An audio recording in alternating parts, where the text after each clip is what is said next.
لە سلێمانی یەکەم دیداری کۆمپانیەکانی حەج و عومرە بەڕێوە چوو.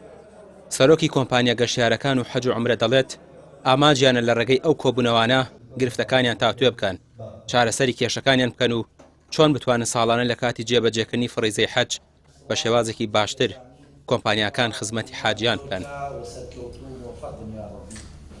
توانیمان ئەم ملتەقایە دروستکەین، ئەم دیدارە دروستکەین بۆ ئەوەی لە ئیستا و خۆمان حاضرکەین بۆ پرۆسەی حەجی ئیمساڵ کە ئەم کۆمپانیانەی بەڕێز دەبینی لە دوام و هەر هەمیان زۆربەی زۆریان بەشداری دەبن و کۆمپانیاکان کە لە کاتی لە مۆسیمی حەجا دەچن هەمووی ئەو کۆمپانیا خۆبەخشانن کە بەبێ هیچ مقابلێک دەچن بۆ زیارەتی ماڵی خوای گەورە ئەو خەڵکە دەبن کە پێگاتون لە دایک و باوکی من و بەڕێستان و ئەمانە.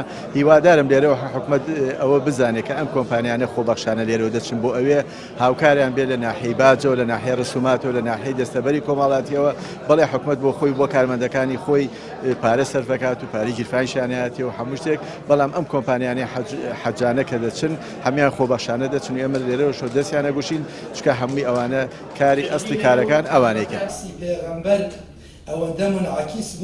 کۆمپانیاکان دەڵێن پێویستە حکومەت هاوکاری زیاتریان بکات چونکە ئەوان داهاتێکی زۆر بۆ حکومەت دەگەڕێنەوە، بەڵام ئاسانکاری زۆریان بۆ نەکراوە.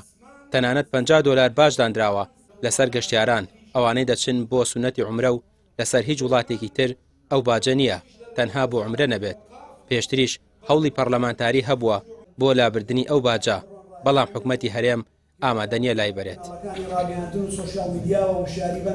مەگەر بکرێ بتوانرێ ئەو بووجە و تایبەتمەندانی کە لە ڕێگەی عومرەوە حکومەتی هەرێمی کوردستان دەستی ئەکەوێت ئەچێتە شوێنی تایبەتی خۆی، ئەگەر بەڕێوەبەراتی گشتی وەزارەتی ئەوقاف داوای بکە بەشێک لەو پارەی کە لە ڕێگەی عومرەوە پیا ئەکرێ، چونکە هەموو عومرەکارێک ئەچێتە دەرەوەی هەرێم و ئەچێتە سعودیە $50 زەریبە لێ ئەسەندێ، $10 لێ ئەسەندێ بۆ زەریبە. ئەمە هەمووی زەریبە لەسەر معتەمیرینی ئێمە. ئەگەر ئەو پارەی کە لە معتەمیرین وەرەگیرە بگەڕێتەوە بیگەڕێنەوە بۆ سەر خەزێنەی بەڕێوەبەراتی گشتی حەج و عومرە خود وەزارەتی ئەوقاف ئەبێت و ئاسانکاری بۆ کەمبوونەوە ئەو نرخە.